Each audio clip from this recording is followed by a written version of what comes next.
सर्वप्रथम करुणा के सागर तथागत गौतम बुद्ध, सामाजिक परिवर्तन के अग्रदूत, शिक्षा के जनक महात्मा ज्योतिबा फूले, आरक्षण के जनक कुर्मी राजा छत्रपति साहू जी महाराज, भारतीय संविधान के रचयिता, बौद्ध सत्व, भारत रत्न परम पूज्य बाबा साहेब डॉक्टर भीमराव अंबेडकर, दलितों, पिछड़ों, गरीबों और मुस्लिमों को राजनीति की मुख्य धारा में लाने वाले बामसेफ, DS4, बहुजन समाज पार्टी के संस्थापक मान्यवर श्री कांसी राम साहेब एवं बहुजन समाज में जन्मे उन तमाम संतों, गुरुओं और महापुरुषों के चरणों में श्रद्धा के स्मरण प्रकट करते हुए, साथ ही बहन कुमारी मायावती जी को अपना आदर्श नेता मानते हुए, और मैं माननीय बहन जी को कोटि कोटि आभार व्यक्त करता हूं कि जिन्होंने मुझ जैसे छोटे से गरीब कार्यकर्ता को इस देश के सबसे बड़ी पंचायत राज्यसभा में सांसद बना के बैठाया। उसके लिए मैं माननीय बहन जी को कोटि कोटि आभार भी व्यक्त करता हूं। और आज जो संकल्प यात्रा है, सर्वजन हिताय सर्वजन सुखाय संकल्प यात्रा का जो हमारे प्रदेश के अंदर स्थान में, इसका नेतृत्व कर रहे हैं हमारे बीच में बहुजन समाज पार्टी के राष्ट्रीय कोऑर्डिनेटर, डायनामिक लीडर, युवा दिलों की धड़कन श्री आकाश आनंद जी हमारे बीच में मंच पर उपस्थित हैं। और साथ ही हम सबके साथ में चल रहे हैं राज्यसभा के पूर्व सांसद, कई प्रदेशों के प्रभारी डॉक्टर अशोक सिद्धार्थ जी, केंद्रीय कोऑर्डिनेटर राजस्थान के प्रभारी सुरेश आर्या जी, और साथ ही हमारे बीच में उपस्थित हैं प्रदेश के अध्यक्ष भगवान सिंह बाबा जी, प्रदेश के उपाध्यक्ष सीताराम मेघवाल जी, प्रदेश के प्रभारी सुमरत सिंह जी, प्रेम बारूपाल जी, और पूरी टीम बहुजन समाज पार्टी की पूरी टीम पूरी ताकत के साथ में पूरे 16 अगस्त से करके साथ में हमारे घूम रही है। और इसी मंच पर उपस्थित है हमारे इमरान भाई, जो पिछले 5 सालों से दिन रात एक किए हुए हैं बहुजन समाज पार्टी की अलग को जगाने के लिए अलवर के अंदर। इनका मैं भी कोटि कोटि धन्यवाद देता हूं। और साथ ही मेरे तमाम यहाँ पे सरपंच भाई बैठे हुए हैं, उसमें खलील सरपंच जी, ईसा सरपंच जी, अख्तर सरपंच जी, वीरपाल सरपंच जी, रॉकी सरपंच जी, इस्लाक सरपंच जी, राहुल सरपंच जी, इलियास सरपंच जी, नसरू सरपंच जी, नरेश सरपंच जी, मसरुद्दीन सरपंच जी, बाबूलाल MPS जी, इलियास चौधरी जी, ताहिर लंबरदार जी, आसू चौधरी जी, हनीफ सरपंच जी, चौधरी अहमद जी, असीम सरपंच जी, हब्बू सरपंच जी, आप सभी लोगों का, और तमाम मेरे यहाँ पर मेव समाज के साथ साथ 36 कौमों के साथी यहाँ बैठे हुए हैं, आप सभी लोगों को मैं अपनी तरफ से क्रांतिकारी जय भीम करता हूँ। और आप सभी लोग इधर भारी संख्या में इधर आए हुए हैं, तो उसके लिए भी आप सभी लोग धन्यवाद के पात्र हैं, कितनी भारी संख्या में आप इधर बैठे हुए। मैं बहुत लंबी चौड़ी बात नहीं करूंगा क्योंकि आप काफी देर से बैठे हुए हैं। मैं अपना पूरा समय भी अपने राष्ट्रीय कोऑर्डिनेटर जी को दूंगा क्योंकि आप सभी लोग उनको सुनने के लिए आए हुए, लेकिन 2-4 मिनट में आपसे बात करूंगा। मैं इतनी सी बात कहना चाहता हूं, इस प्रदेश के अंदर आप सभी लोगों ने 2018 में भी बहुजन समाज पार्टी को जिताने का काम किया, और बहुजन समाज पार्टी के साथ इधर तमाम पूरे प्रदेश के अंदर लोगों ने कांग्रेस को भी वोट देकर कांग्रेस को सत्ता में लाने का भी काम किया। लेकिन बहुजन समाज पार्टी के 6 विधायक जीते, लेकिन कांग्रेस को समर्थन देने के बाद भी कांग्रेस ने हमारे 6 विधायकों को तोड़ने का भी काम किया।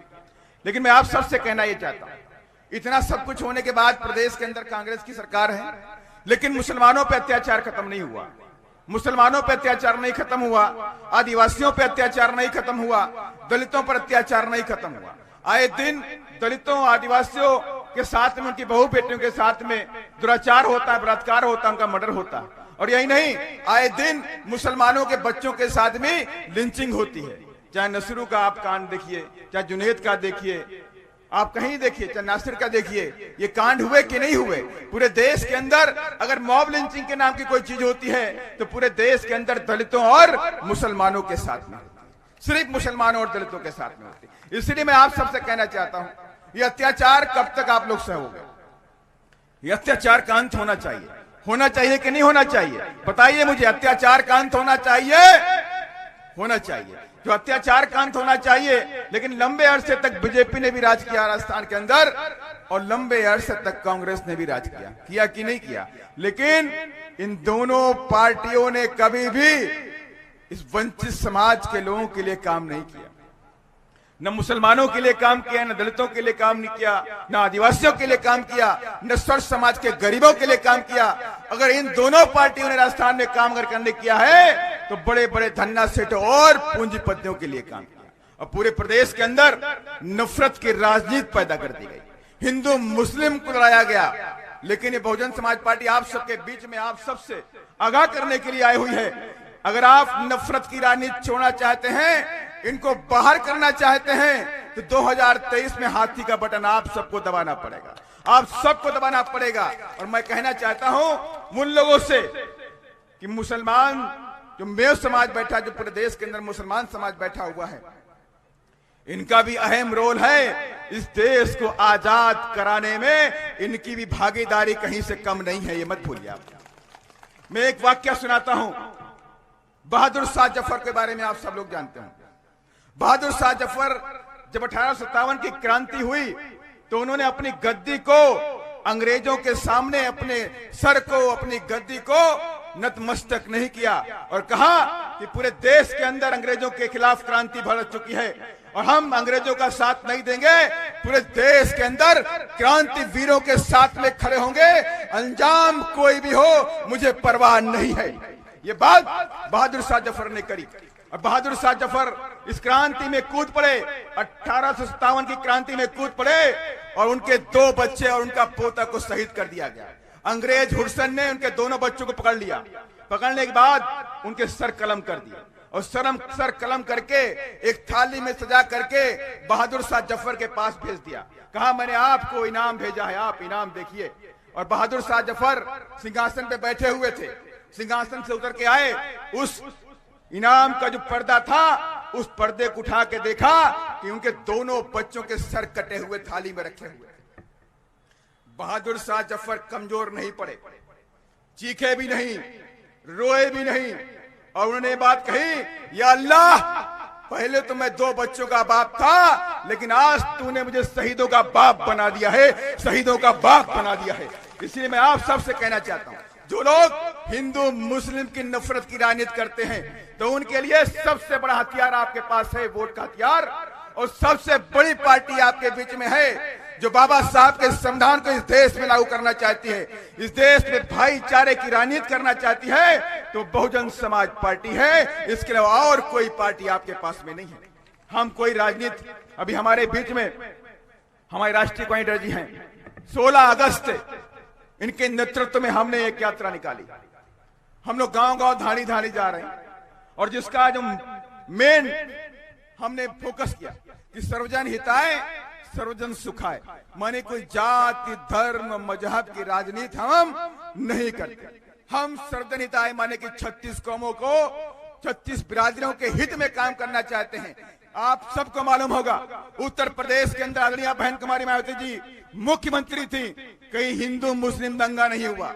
पूरा देश जानता है माननीय बहन जी के शासन काल में जंगल राज खत्म हुआ, गुंडा राज खत्म हुआ और जो हिंदू मुस्लिम की राजनीति करते थे उनकी दुकानें बंद कर दी माननीय बहन जी ने। और वो सारी दुकानें राजस्थान में भी हम बंद करेंगे, लेकिन आपका समर्थन के बिना नहीं पूरा होना। अगर आप समर्थन देंगे तो इंशाल्लाह 100% इन नफरत की राजनीति को खत्म करके राजस्थान में रखेंगे, गुंडागर्दी खत्म करेंगे, जंगल राज खत्म करेंगे और उनको भी बताएंगे जो गरीबों की जमीनों पे, दुकानों पे, मकानों पे कब्जा करते हैं, जो लिंचिंग करते हैं, दलितों के साथ में लिंचिंग करते हैं, आदिवासियों के साथ में लिंचिंग करते हैं और जो मुसलमानों के बच्चों को घेर के मारते हैं, ट्रक में जलाते हैं, उनकी भी खैर नहीं होगी। मैं दावे के साथ में कहता हूं, आप समर्थन दीजिए, ऐसे गुंडे मवाली राजस्थान छोड़ करके भाग जाएंगे। और ये आप सबसे मैं फिर से रिक्वेस्ट करने के लिए आया हुआ, आप सबसे रिक्वेस्ट करने के लिए आया हुआ हूं कि इस बार कोई गलती नहीं करिएगा। ये संविधान है बाबा साहब का जो आपको मान सम्मान इस देश में देता है, ये संविधान है बाबा साहब का जो आपको न्याय की बात करता है।